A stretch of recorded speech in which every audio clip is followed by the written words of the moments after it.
So as you guys are probably aware, I've been in relationships. Maybe you don't. Maybe you're not aware of that. Actually, you know what? Maybe you're not aware of that because my mug is not the beautifulest mug in the world. But you don't got to be beautiful to get a girl to be kind of interested in you. All you have to do is be as awkward as possible and desperate. And look, you gotta be desperate. Look, sometimes you gotta date a 4 to appreciate an 8. Just putting that out there. No, that's a joke. By the way, so first relationship I gotta talk about today was the one that taught me a good red flag to look out for. All of your relationships should be a learning experience, right? So I was 17 years old, okay? And one of my cousins lives in Kentucky. And they have this other girl that they're friends with that was 16. I was 17, she was 16. And they were like, hey, you should meet this girl. And I was like, okay. So she added me on MySpace. Woo! Thank you, Tom. Dude, I miss MySpace. I miss going in there and doing the whole HTML and making my page crazy looking and putting like metal on it and shit. And you didn't even get like a copyright thing for it. Times were great back when we were full of life and hope and not depressed. So we started talking on MySpace, and she talks to me, and we talk. We're talking back and forth. And at this point in my life, I'm a kid, right? So she ain't got to be interesting, all right? She got boobies, and that's all that matters. Oh, you got boobies? I'm in. I'm all in. Let's get married. You know how it is? I still have some friends today that are like that. I have some friends that are in their 30s that are still like that. Oh, you let me see your boobies? We're getting married. And then they divorce in a year. That's just how that works. But, so we're talking, and she's like, hey, we should hang out. Keep in mind, I'm 17, and I live in Alabama. She lives in Kentucky. So my dumb ass is like, you know what? Let's get my fat Jeep that just sucks the gas down back when gas was so expensive. Oh, it was so expensive. And, I was going to drive up to Kentucky, and I was going to use the excuse that I was going to hang out with my cousin. So that's what I'm going to tell my parents. I'm just going to hang out with my cousin. It's fine, baby. All right? And they're all cool with it for some reason. My parents, I have really laid back parents, man, now that I think about it. They're like, all right, but we'll see you in a week. 17-year-old son. So I head up there. I head my happy ass up to Kentucky. And I need to put this out there, a disclaimer. I had just lost like 80 pounds because I used to be like 260 pounds when I was like 16. And I lost like 80 pounds in like 2 months. It was really weird and out of nowhere. I didn't really change much. I just stopped drinking soda. Apparently soda's the devil. Stay away from it. So I drive up there, and then I go to my cousin's house, and then she's going to meet me at my cousin's house. So I'm sitting on the bed, and I'm all nervous as all get out. Dude, you know how nervous I was? I was like throw-up-y nervous. I was like breaking out in sweat shits because I was so nervous, right? So eventually she gets there, and then she walks into the room and just like speed walks into the room and sits in my lap. This is my first impression of this girl. Oh, by the way, she was pretty rocking. She was pretty attractive, which was also really cool. But she lived in Kentucky, like a little small town in Kentucky, and that's probably why she was so attractive, because there was no other guys. But you're going to see why in a second. She was single. So, we hang out, of course. We go out, we doing stuff, and then, of course, we end up smashing pissers because that's what you do, right? And we hang out. And, of course, at my naive age that I'm at, I'm like, all right, cool, we're in a relationship now. So we're in a relationship. This is my first relationship of my entire life. So I'm like, all right, cool, I'm in a relationship. It's going to be great. And I notice a red flag right away, boys. I notice a red flag right away. She accuses me of cheating every 2 seconds. Like, out of nowhere. And I thought this was normal, because it's my first relationship. And I'm always having to defend myself, so that's a little annoying. And she still lives in Kentucky, so every, 2 months, she'd come stay with me for a few days. Well, dude, as soon as she was gone, she always is accusing me of cheating every damn day. And I'm like, look, girl, I look like a damn shoe, all right? I also am stupid as hell and awkward and don't know how to talk to girls. I'm not going to be cheating on you, all right? What do you think I'm just going to be smoking, just smoking through bitches? No, dude. Dude, I'm lucky to have one girl that is interested in my penis. It is like the size of a baby carrot, boys. But anyways, so she's doing that, and it starts to manifest it into everyday life. Like, we would be out in public, and if I looked into the direction of another girl, she would like slap me in the face. So at this point, I start to realize this is not normal.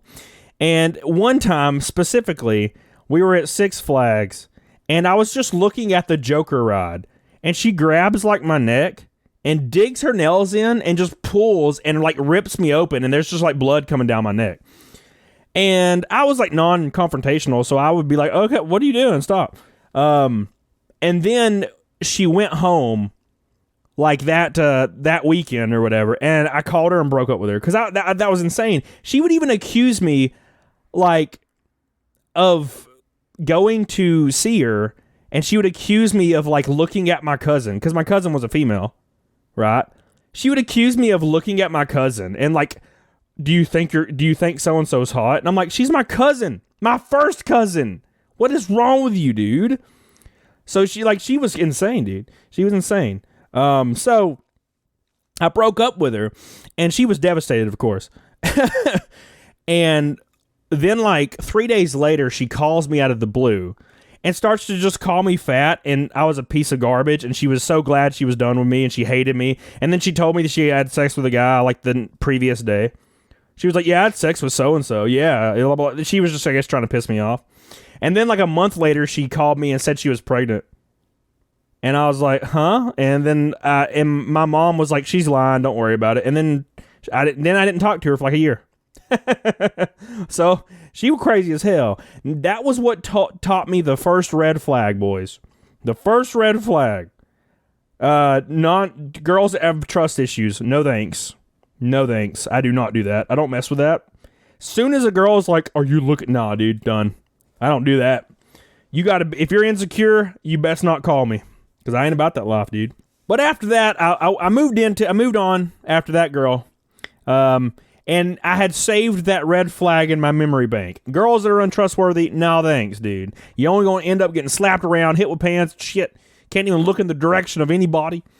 You know? There's nothing wrong with just acknowledging the turd cutters on a female walking by. There's nothing wrong. We're looking at a fat ass every once in a while. It should be encouraged. Anyways, next girl I dated lived right down the road from me, so it was pretty awesome. And she was just an adorable little girl. But here's the next red flag, boys. Here's the next red flag.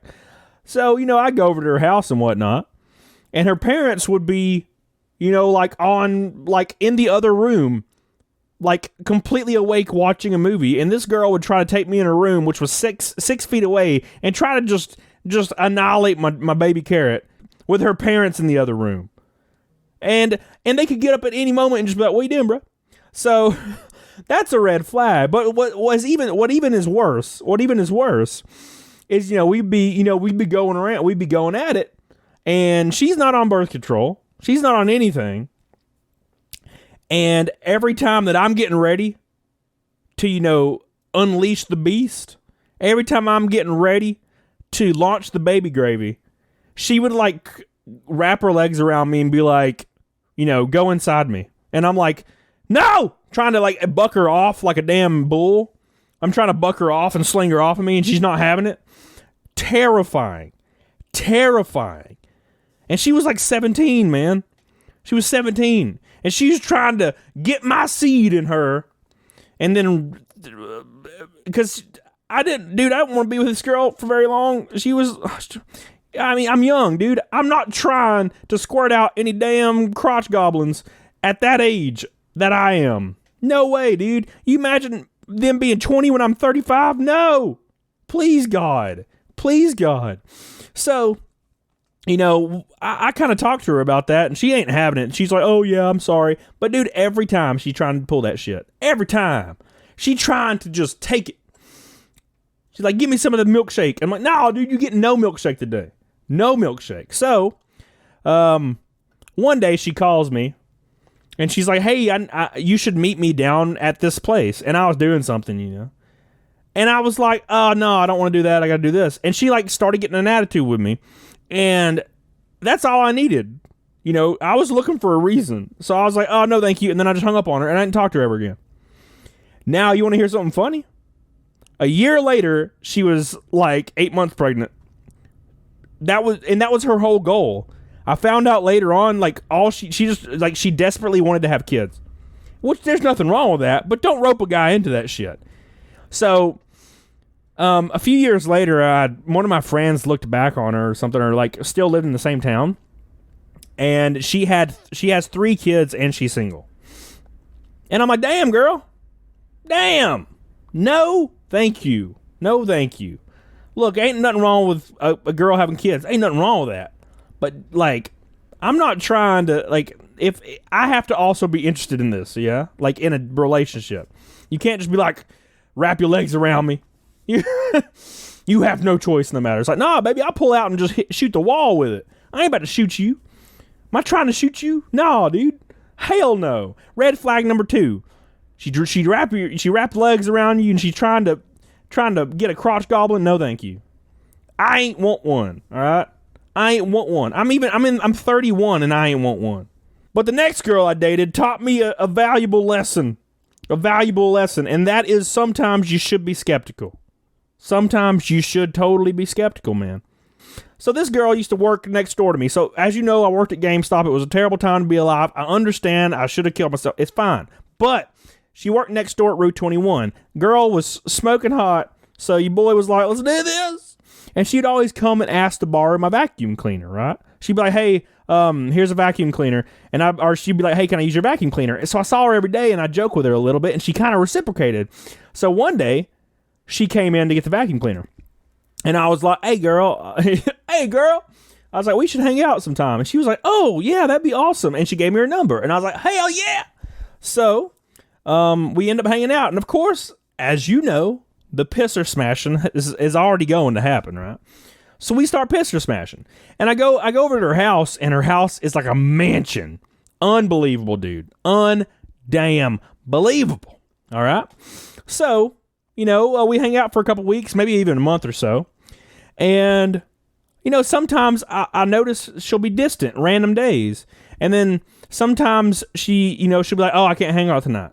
You know, stuff like that. Now, keep in mind, I'm a very trustworthy person. I've never been that way. So I'm like, whatever. And then one of my friends says that they saw her at like a little festival deal with another guy. And I'm like, oh, I'm sure there's an explanation for this. And I'm like, whatever. You know, we're about 3 months in at this point. So one time she says she can't hang out. So your boy gets this clever idea, which I wouldn't advise anybody to do this. Because, you know, I'm starting to get a little worried. Granted, I knew it wasn't like a long-term I knew it wasn't going to be like a big deal, like a long-term thing. We were just kind of dating. And she did call me her girlfriend, or her boyfriend, but whatever. So I was like, I'm going to drive over to her house just for some shits and gigs, right? And I get over there, and lo and behold, there's another damn car in the driveway. So I decided to go in the back door because I knew the back door was unlocked because it always is. And I went downstairs. I creeped down there. Now, keep in mind, I do not advise anyone to ever do this, and I think about it now and cringe. And I go downstairs, and I get to her little theater room, and lo and behold, she's like laying on top of a guy, like watching a movie.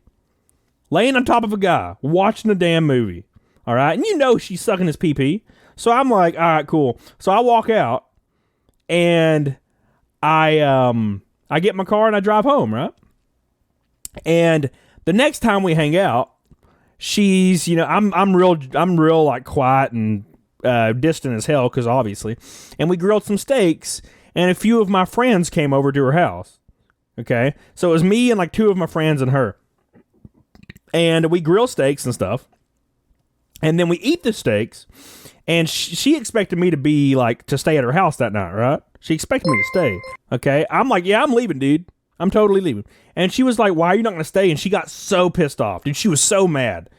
She was like, you better stay, blah, blah, blah, blah. And I'm like, nah, dude, I'm not staying. So I leave, you know, and she's pissed off at me. Well, the next day, I'm like, hey, you should come over to my house. And the next day was Christmas Eve, by the way. So she came over to my house on Christmas Eve, and I gave her, like, a gift, you know, that I already had. And then after she opened the gift, she was like, thank you, blah, blah, blah. I was like, all right, I'm just going to let you know that we're breaking up. Like, I'm going to break up with you. And she was like, started laughing. And I was like, I'm not fucking joking. And she started screaming hysterically. I don't know why. It was weird. She starts screaming hysterically and crying. And she's like, what's going on? And I was like, I literally went to your house the other day and you were laying on top of a guy, like on your couch. Of course I'm breaking up with you. And I was like, and so saw you at, Riverfest with another guy the other day. And she literally tried to explain her way out of it, like, oh, he's just my best friend. I'm like, you're laying on him. You don't use the best friend thing on me. You're laying on him. Shut your mouth. So I stopped dating her and broke up with her immediately. So there's that's some important red flags, right? Number one, if they don't trust you and they're abusing you, get the hell out and don't accept that behavior. And by the way, I mean, like, if you start dating a girl or a guy and like a weekend, they're getting mad because you're texting somebody, drop them.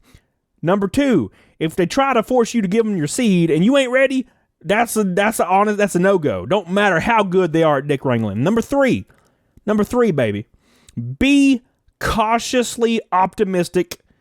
Make sure you trust the person you're with, but when you start seeing red flags pop up, maybe investigate it. Now, I'm not saying go to their house, but I'm saying maybe investigate it, all right? I found out years later that she told a bunch of people that I cheated on her a bunch, and that's why she broke up with me. Keep in mind, she never broke up with me. I broke up with her, and two, I never cheated on her either. She cheated on me. Girls always trying to dodge accountability. They're like Goku when he's fighting like Vegeta, just dodging the accountability. That's girls right there.